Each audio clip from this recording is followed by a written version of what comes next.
Ceci est un livre audio autogénéré par Google. Pour comprendre, collection dirigée par Bruno Pequignot. L'objectif de cette collection Pour comprendre est de présenter en un nombre restreint de pages, 176 à 192 pages, une question contemporaine qui relève des différents domaines de la vie sociale. L'idée étant de donner une synthèse du sujet tout en offrant au lecteur les moyens d'aller plus loin, notamment par une bibliographie sélectionnée. Cette collection est dirigée par un comité éditorial composé de professeurs d'université, de différentes disciplines. Ils ont pour tâche de choisir les thèmes qui feront l'objet de ces publications et de solliciter les spécialistes susceptibles, dans un langage simple et clair, de faire des synthèses. Le comité éditorial est composé de Maggie Albet, Jean-Paul Chagnolot, Dominique Château, Jacques Fontanelle, Gérard Marcoux, Pierre Muller, Bruno Pequignot, Denis Rolland. Dernière parution. Constance Ocot, analyse quantitative des données bivariées en sciences sociales. Les mesures de la liaison entre deux phénomènes sociaux, technique, protocole, interprétation et graphique, 2020. Xavier Bollot, Le corps vivant. Une approche scientifique de l'intelligence, de l'émotion et de la conscience, 2020. Claude Fagnen, Les origines du calendrier, 2020. Dominique Barra, Pourquoi la médiation ? Des réponses à vos interrogations, 2020. Hervé Roland, Des cultures et des entreprises. Une étude France-Québec, 2020. Giscard Kevin DESSINGA, Comment se pose le problème métaphysique aujourd'hui ? Des origines à la crise postmoderne de la pensée, 2020. Fabien Moustard et Florent Leduc, Nos liens au monde, Penser la complexité, 2020.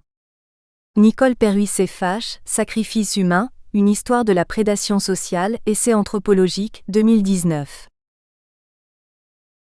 Note d'intention. Ce livre simplifie l'apprentissage de la philosophie en proposant une approche concrète qui présente à la fois la vie des philosophes et les systèmes, ou les dogmes, qu'ils ont élaborés. Car comme le dit Aristote, le passé est notre présent, ce qui signifie que tous les problèmes traités par les philosophes anciens peuvent apporter des réponses aux questions qui se posent à notre époque. À condition toutefois d'aller chercher les réponses là où elles se trouvent. Dans les livres qui constituent l'héritage de toute la pensée humaine, le vivier de toute éducation digne de ce nom. Platon ne déclarait-il pas que l'éducation est faite par les livres ? Et le premier problème philosophique, celui qui les contient tous, consiste à savoir pourquoi les Grecs anciens ont voulu comprendre le sens des choses, et comment, avec le développement rationnel et scientifique encore relativement réduit qui était le leur, ils ont pu poser les fondations de toute la philosophie à venir. Pour comprendre cela, il faut remonter plus loin encore qu'à la grande époque hellénique. Hérodote voyagea en Égypte et fut à la fois émerveillé et surpris de l'état d'avancement intellectuel de cette société. Il fit partager sa découverte dans un manuscrit en prose dès son retour à Athènes. Et il ne fut pas le seul à aller s'initier auprès des sages égyptiens. Platon fit le voyage, et Pythagore, et encore Hippocrate. Mais il fallut rationaliser la pensée magique, l'inscrire dans un cadre scientifique et dialectique rigoureux pour qu'advienne le miracle grec. C'est ce miracle que l'on se propose de faire partager dans ce livre, car la recherche des choses qui sont les plus grandes et en même temps les plus obscures est une source immense de plaisir. Et lorsque dans cette recherche, une vérité s'offre à nous, alors notre esprit est plein du plus noble plaisir humain comme le pensait Cicéron. Ce livre s'adresse donc tout simplement à ceux qui veulent vivre autrement, car la sagesse est une façon de vivre. Il s'adresse également aux élèves des classes terminales, aussi bien qu'aux étudiants en philosophie. Et à tous ceux pour qui la recherche de la vérité est le but suprême à atteindre. Hérodote. Hérodote est un grand voyageur et d'après Cicéron, il est le père de l'histoire. Il est né vers 490 avant Jésus-Christ, les dates ne sont pas précises, dans la ville d'Halikarnasse en Carie, actuelle Turquie, dans une famille aristocratique. Nous avons très peu de renseignements sur sa vie. Vers 469 avant Jésus-Christ, son oncle est impliqué dans une conjuration contre le tyran local. À la suite de cela, toute la famille doit partir en exil. De 454 à 444 avant Jésus-Christ, Hérodote voyage en Grèce et dans ses îles, en Égypte, en Mésopotamie et jusqu'à la mer Noire. Il fait un séjour à Athènes en 444 avant Jésus-Christ. D'après le témoignage d'Aristote, il arrive dans la colonie de Tourioi dans le golfe de Tarente, Italie, vers 444 et y reste jusqu'à 443 avant Jésus-Christ. Hérodote décède vers 425 avant Jésus-Christ à Tourioi. Il nous laisse son œuvre unique, l'Enquête. Hérodote est à la fois ethnographe, géographe, historien et anthropologue. Il visite l'Égypte, remonte la vallée du Nil, visite la Libye, la Scythie, la Phénicie, la Thrace, la Sicile et les îles grecques. Il a été émerveillé, ce qui traduit le mot grec Thomas qui apparaît 37 fois dans son texte, de tout ce qu'il a vu. Œuvre. L'Enquête est une œuvre en prose écrite en colonnes, sans ponctuation et sur des feuilles de papyrus, ce qui en rend la compréhension difficile. Cette œuvre a été sauvée par Lucien et Dénis d'Halicarnasse. Nous ne savons pas si elle a été écrite pendant son séjour à Athènes ou à la fin de sa vie. Dans ce texte, où il combine la vue, l'écoute et le jugement, Hérodote est difficile à comprendre car il utilise beaucoup la digression sous forme de longues parenthèses, opère des retours en arrière, retrace des généalogies royales, oscillant ainsi entre mythe et histoire. On suppose que l'œuvre a été écrite comme des logoi, c'est-à-dire des discours séparés avant d'être rassemblés dans un même ouvrage, puis redécoupés en 9 livres à l'époque hellénistique. Les 4 premiers livres exposent la croissance de l'Empire perse, de Cyrus à Darius, avec une digression consacrée à l'Égypte dans le livre 2. Étonné et fasciné, Hérodote contemple la pyramide de Gizeh, édifiée 2 millénaires plus tôt par le pharaon Khéops. Les livres 5 et 6 sont consacrés au conflit entre les Grecs et l'Empire perse, qui mène à la première guerre médique, conclue par la bataille de Marathon en 490 avant Jésus-Christ. Sous la plume d'Hérodote, le conflit entre les Grecs et les barbares oscille entre un univers différent à découvrir et un repoussoir rhétorique qui permet de mieux affirmer l'identité des Grecs autour des valeurs de liberté, d'égalité, d'intelligence et de victoire. Dans les livres 7 à 9, sont décrites les batailles de Salamine et de Platée, avec la victoire finale de Grecs en 479 avant Jésus-Christ. Les 9 livres ont été traduits en latin à la Renaissance. Doctrine. La méthode d'Hérodote est d'explorer, découvrir, s'étonner, se renseigner, prendre des notes, comprendre et synthétiser. Dans une écriture en constante tension entre le général et le particulier, les anecdotes permettent d'inférer une analyse. Hérodote s'attache avant tout à la notion de causalité, pour une meilleure compréhension des événements et des civilisations. Conclusion. Voyageur, enquêteur, témoin des grands événements, mais aussi observateur des civilisations, Hérodote a fait éclore un nouveau genre littéraire au service de la mémoire, l'histoire. Il a décrit une vision personnelle du monde, qu'il a explorée en glanant des informations dans les différents pays visités. Il faut savoir qu'à Halicarnasse, il y a eu, vers 350 av. J.C., un grand mausolée qui faisait partie des 7 merveilles du monde antique. C'était le tombeau de Mosol, satrape de Carie de 370 à 353 avant Jésus-Christ. Il fut détruit par un séisme au XIVe siècle. L'école de Milet. L'école se montre préoccupée par la cosmologie plutôt que par la destinée humaine, ou par la morale. Elle est axée sur la physique et la nature. Tous les philosophes cherchaient à expliquer l'univers à partir de l'observation et d'un principe premier unique. L'eau selon Thalès, l'infini selon Anaximandre, l'air selon Anaximène. La différence entre les 3 philosophes se limite ainsi à la substance primitive. Les théories de Thalès, d'Anaximandre et d'Anaximène doivent être considérées comme des hypothèses purement scientifiques, ne prenant absolument pas en compte les désirs humains ou les idées morales. L'école de Milet est importante pour ce qu'elle a découvert. Elle se forma en mettant en contact l'esprit grec avec Babylone et l'Égypte. Thalès de Milet et l'école milésienne.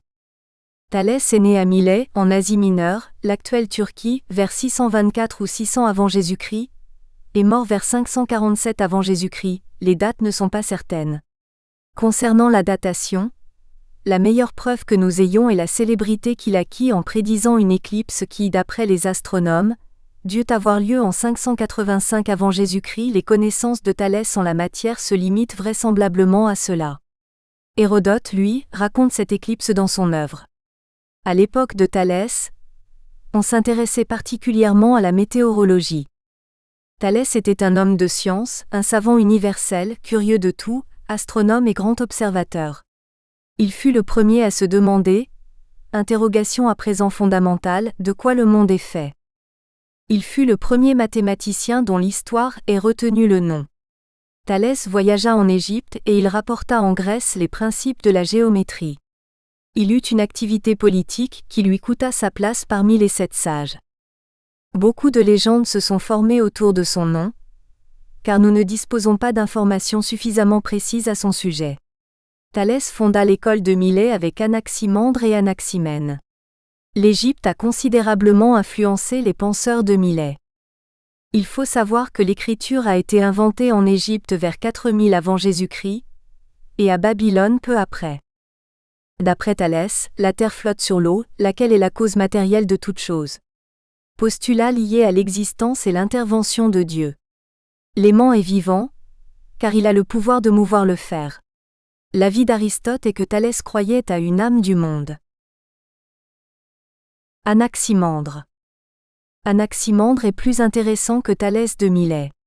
Il est né en 611 ou 610 avant Jésus-Christ à Milet, et mort en 547 ou 546 avant Jésus-Christ. Les dates, là encore, sont incertaines. Selon la Souda, il semble qu'il fut l'un des parents de Thalès. Anaximandre fut le premier à expliquer et à décrire l'origine et l'organisation du monde, d'un point de vue scientifique. Il fut également le premier à publier un ouvrage en prose sur la nature, agrémenté de tours poétiques. Apollodore a eu entre les mains l'œuvre d'Anaximandre. Les travaux d'Anaximandre couvrent la philosophie, l'astronomie, la physique, la biologie, la géométrie et la géographie. C'est Théophraste qui cite Anaximandre.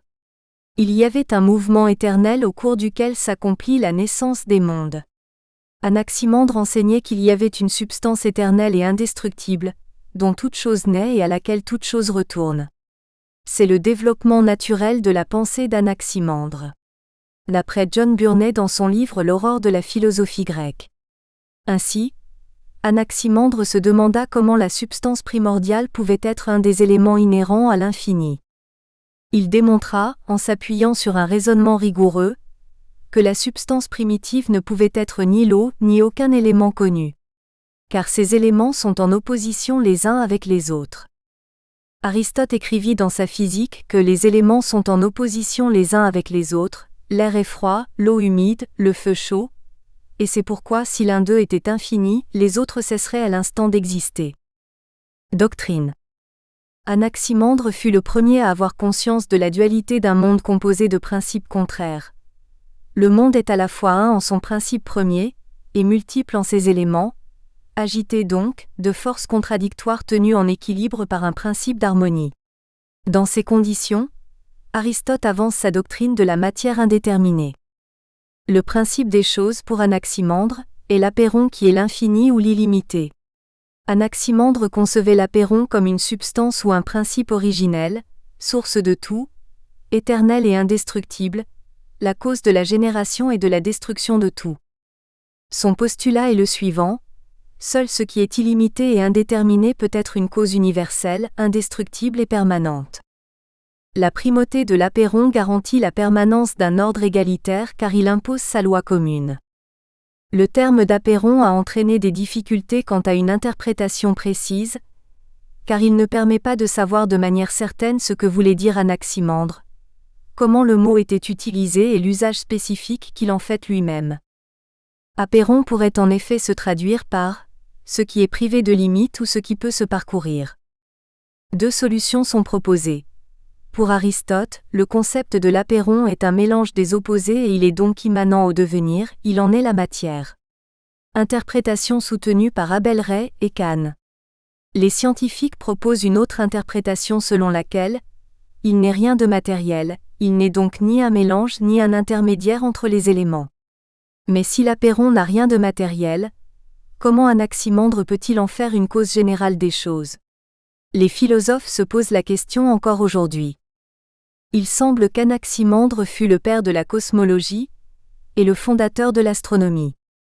Ce qui distingue Anaximandre des auteurs de cosmologie antérieure, c'est la construction d'une cosmologie utilisant des hypothèses qui soient explicatives comme l'apeiron, et non mythologiques. Anaximandre fut le seul présocratique à considérer le Soleil comme une masse énorme et extrêmement éloignée de la Terre.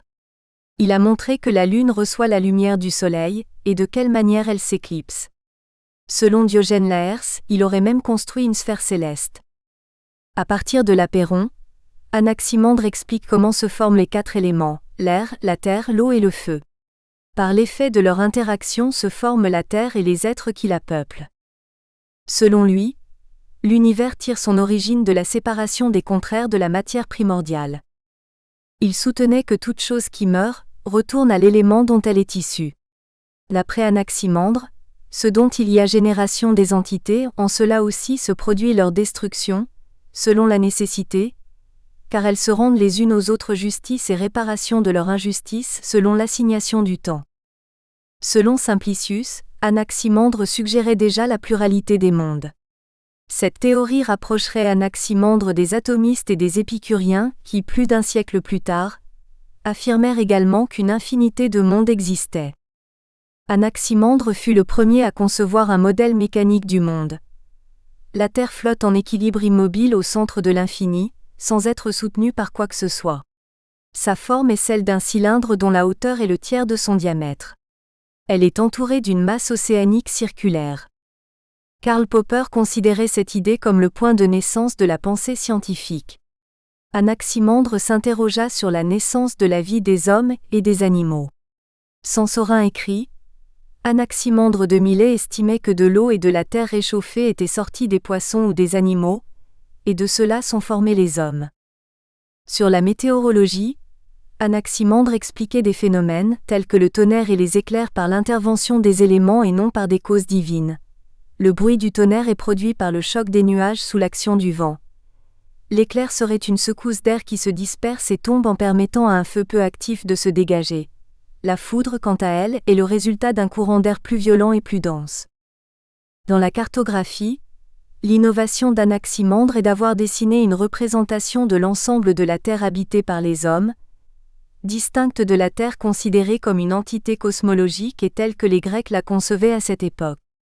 Hécatée se serait inspiré de son dessin pour produire une carte plus précise. Selon Strabon, Anaximandre et Hécatée sont considérés comme les 2 premiers géographes après Homère. Le gnomon vient de Babylone et c'est Anaximandre qui le fait connaître aux Grecs. La Souda relate qu'Anaximandre connaissait les notions fondamentales de géométrie et utilisait le gnomon pour les cadrans solaires qu'il a diffusés dans plusieurs villes. La ponctuation n'existait pas en grec ancien. Aussi les citations s'interprètent-elles selon leur contexte. Il est souvent difficile de déterminer le début et la fin d'une phrase. Ceux qui ont écrit sur Anaximandre. Diogène Laërce rapporte son nom dans les Vies, Doctrines et Sentences des philosophes illustres. Bertrand Russell dans l'Histoire de la philosophie occidentale relate que Anaximandre semble exprimer sa croyance en un ordre naturel maintenant l'équilibre entre ces éléments. Ainsi, là où il y avait le feu, existent maintenant les cendres, la terre. Nietzsche considère Anaximandre comme un grand pessimiste. Martin Heidegger, dans La parole d'Anaximandre, mène un travail original d'interprétation et de réinterprétation de cette parole mystérieuse, en particulier du sens qu'elle pouvait avoir chez ses penseurs originels. Conclusion. De ce qu'Anaximandre a écrit, nous possédons seulement quelques fragments. On a retrouvé récemment un texte en grec, copié par Simplicius qui dit que ce à partir de quoi se produit la génération pour les êtres est aussi ce en quoi se produit leur destruction, selon la nécessité, car ils se rendent mutuellement justice et châtiment de leur injustice selon l'ordre du temps. Mais ce qu'a dit Anaximandre, comme ce qu'il a fait, nous ne le connaissons que par ce qu'en rapportent d'autres philosophes. Aujourd'hui encore, il y a toujours des philosophes qui essayent de connaître la vérité sur l'œuvre d'Anaximandre. Anaximène. Anaximène était un philosophe grec, né vers 585 avant Jésus-Christ à Milet et mort vers 525 avant Jésus-Christ. Simplicius nous dit: Anaximène de Milet, fils d'Euristratos, qui fut ami d'Anaximandre, ne concevait qu'une seule matière indéfinie comme substratum, mais au lieu de la laisser indéterminée comme Anaximandre, il la détermine en disant que c'est l'air. Anaximène affirme que la substance primordiale est dans le même rapport avec la vie du monde qu'avec celle de l'homme. Anaximène faisait partie de l'école de Milet et succéda à Anaximandre jusqu'en 494, date à laquelle l'école fut dissoute suite à la destruction de la ville de Milet, d'après John Burney. Il semble qu'Anaxagore et Diogène d'Apollonia aient été ses disciples. Diogène Laërce nous a transmis 2 lettres d'Anaximène adressées à Pythagore.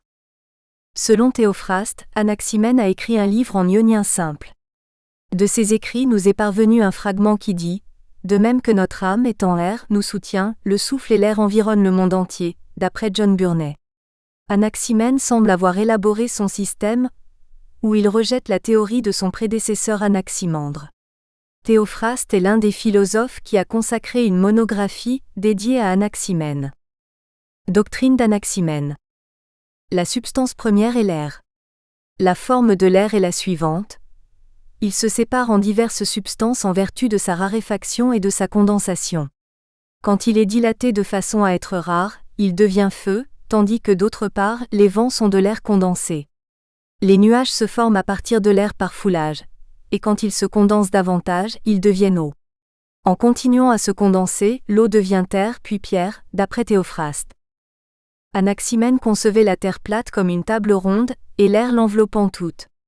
Le soleil et la lune seraient aussi des disques plats, qui tourneraient autour de la terre. Anaximène croyait que les étoiles étaient clouées à la voûte céleste. Le soleil ne passerait pas sous la terre, mais il se dissimulerait seulement derrière l'horizon pour revenir le matin. Anaximène chercha, comme tous les philosophes ioniens de la nature, le principe et l'origine de toute chose et la structure de l'univers. L'introduction dans la théorie de la raréfaction et de la condensation est un notable progrès. Cela rend pour la première fois la cosmologie milésienne entièrement cohérente. L'école pythagoricienne. La deuxième école la plus importante après l'école de Milet est au VIe siècle avant Jésus-Christ, celle de Pythagore située à Samos, et qui nous a laissé un héritage considérable. L'école perdura pendant 9 ou 10 générations. Cette école s'appelait hémicycle de Pythagore. Les Samiens s'y réunissaient pour délibérer des affaires publiques, d'après Gilles Poirier. L'enseignement était oral et secret. Dicéarque affirmait qu'on ne connaissait presque rien de ce que Pythagore enseignait à ses disciples, excepté la doctrine de la transmigration, celle du cycle périodique et celle de la parenté de toutes les créatures. Les pythagoriciens étaient soumis aux 15 règles de vie, ne pas toucher un coq blanc, ne pas rompre le pain, s'abstenir de fèves, etc., qui étaient des coutumes à moitié sauvages, mais qui suggéraient en même temps une idée plus élevée de ce qu'était réellement une purification. La transmission du savoir entre disciples est indissociable du respect des règles du silence et du respect du grade d'instruction des disciples. L'ordre pythagoricien était simplement à son origine une fraternité religieuse et non une ligne politique. Parmi les disciples, on distinguera les acousmatiques, attentifs aux prescriptions religieuses, et les mathématiciens, voués à l'approfondissement théorique de la doctrine. Porphyre, dans Vie de Pythagore, relate les propos et les recommandations de Pythagore à ses disciples. Entre autres, ne pas supprimer ni abîmer un végétal comestible et porteur de fruits, non plus qu'un animal, dont il n'est pas dans la nature de nuire à l'espèce humaine.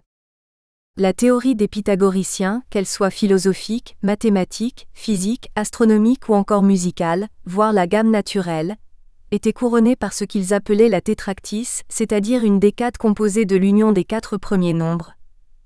1 plus 2 plus 3 plus 4 donnant 10 nombres souverains. Ces nombres sont appelés nombres triangulaires. Les sommes des séries de nombres impairs successifs sont appelées nombres carrés, et celles de nombres pairs successifs, nombres oblongs. Les pythagoriciens étudiaient l'univers et le cosmos à travers une grille que l'on appelait chez eux la table des opposés, à savoir une grille de 10 couples, toutes choses pouvant passer par ce double filtre. 1 de toutes choses pouvant être limitées ou illimitées. 2 de la grille de l'impair et du pair. 3 de l'un et du multiple. 4 de la droite et de la gauche. 5 du mâle et de la femelle. 6 Du repos et du mouvement. 7. Du rectiligne et du courbe. 8. De la lumière et de l'obscurité. 9. Du bien et du mal. 10. Du carré et de l'oblong. Poussant plus loin leurs recherches mathématiques, les pythagoriciens furent troublés quand ils découvrirent les nombres irrationnels, inexprimables par un nombre entier ou fractionnaire. Les pythagoriciens se divisent en pythagoriciens anciens, et séparés par une période moyenne, pythagoriciens tardifs. D'après Jamblique, il y aurait eu les pythagoriciens de Crotone, de Métaponté, d'Agrigente, d'Élée et de Tarente. On ne peut pas traiter ici de tous les pythagoriciens, qui sont très nombreux, mais nous pouvons citer quelques noms représentatifs. Alcmène, Archita de Tarente, Philolaos de Crotone, Timée de Cyrène entre autres. Conclusion. D'après Bertrand Russell, Pythagore est l'un des hommes les plus intéressants et les plus énigmatiques de l'histoire. Dans la philosophie de Pythagore, le nombre est le principe de toute chose. Il aurait professé toute sa vie, toutes choses sont nombre. Des pythagoriciens nous conservons la pensée grecque, en philosophie, en sciences, en morale comme en politique, la théoria, c'est-à-dire le regard sur une chose. Le regard théorique accompagne toute action pratique, que l'on appelle la praxis. Et la théoria doit toujours commander l'action. Les pythagoriciens sont à la recherche de l'harmonie de l'univers. Ils sont les premiers à tenter de donner à la connaissance de la nature un fondement quantitatif, une véritable interprétation mathématique de l'univers. La conscience de la finitude de l'univers est l'une des principales réponses apportées par les présocratiques en termes de cosmologie. Elle sera reprise par les atomistes Anaxagore et Héraclite. Pythagore a influencé Empédocle. Pythagore. S'il a réellement existé historiquement, Pythagore reste un personnage auréolé de légende. Il serait peut-être né vers 580 avant Jésus-Christ sur l'île de Samos. Selon Aristoxène de Tarente, dans son œuvre Vie pythagorique, il aurait vu le jour sur une autre île. L'œuvre d'Aristoxène nous est transmise par Jamblique. D'après Diogène Laërce, Pythagore est mort vers 490 avant Jésus-Christ à Métaponté. Pythagore était le fils de Mnésarchos. Il était ionien. Il semble avoir eu 2 enfants, un fils et une fille. Il voyagea en Égypte, fuyant semble-t-il le tyran Polycrate. De l'Égypte, il rapporta beaucoup de renseignements sur la géométrie et introduisit de nombreux rituels issus de ce pays. Pythagore acquit une grande renommée à son retour en Grèce. Il aurait été le premier à penser que la nature, physis, pouvait être constituée par une succession de points arithmétiques et de triangles géométriques, aboutissant à ce postulat fondamental que le monde tout entier serait un cosmos. On ne connaît pas la date de son arrivée à Crotone. Ce fut dans cette ville, cité déjà fameuse par son école médicale, qu'il fonda sa société, une communauté ouverte aux hommes, aux femmes, aux enfants ainsi qu'aux étrangers. Nous ignorons combien de temps il y demeura. Nous savons qu'il ouvrit des communautés à Tarente et à Syracuse. Vers la fin de sa vie, Pythagore s'enfuit pour Métaponté, nous ignorons à quelle date. Il n'a laissé pratiquement aucun écrit. Doctrine. Les objets d'étude fondamentaux de Pythagore sont la limite et l'illimité, la nature des nombres et la polarité. Le calcul pythagoricien est avant tout un symbole numérique. Chaque nombre est associé à une figure, d'où la restriction à l'étude des nombres entiers positifs. Le 1 représente la divinité. Le 2 la femme. Le 3 l'homme. Et le 10 la fraternité pythagoricienne. Cette association nombre-figure est le support d'une abstraction mathématique, car le nombre ne découle plus de résultats d'applications mathématiques, financières, agricoles, entre autres, mais se trouve dès lors posé comme principe premier de connaissance. Pythagore était mathématicien, astronome, scientifique et philosophe. Le legs de Pythagore est celui de la rationalité mathématique et de la logique.